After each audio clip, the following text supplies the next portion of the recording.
Njalo-ke ngomsombuluko-ke ngiveza imisebenzi eyidala ukuthi uShembe bathi uNkulunkulu-ke. Well, asingene khona. 23 February 2016, lo mama oguqile-ke wesikete esimnyama ufike ngabone-ke kuleli thempeli okuthiwa Inhlanhleni Temple.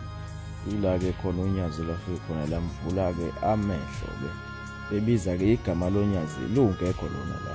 Ngomhla ka-5 February 2012-ke umama lona-ke wahamba nendodakazi yakhe-ke leya Orange igula-ke wayisa-ke onyazini bezulu.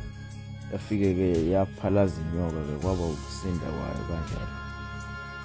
Ngomhla ka-14 September 2014 unyazi lalubizwe noma luvakashele MUT e-University. Wathi-ke lungena-ke kwasukuma-ke le ngane-ke yakaDlamini emlazi ka-N. Beneminyaka-ke ewu-6 noma-ke eyisithupha ingakwazi ukuhamba, kodwa-ke lwathi unyazi lungena nje yasukuma-ke yayihambela. June 16 ngolosibili-ke unyazi-ke lwavula lo mama amehlo emgidini elinda ntonga bazokhumbula-ke abaziyo nehlobo zakhe zizokhomenta. Well, nayi-ke intwana yami-ke nayo-ke iloku yazalwa-ke ibingakwazi ukuhamba-ke kwathi kufika-ke unyazi-ke yasukuma yayihambela-ke.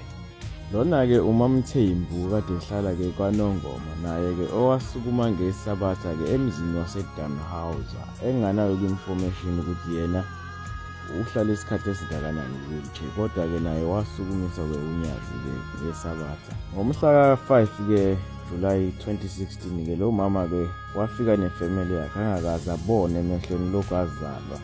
Uthe-ke kulayini-ke unyazi lunikelisa-ke wabe evuleka amehlo ngendlela angakafiki-ke nakulona-ke unyazi lwezulu-ke.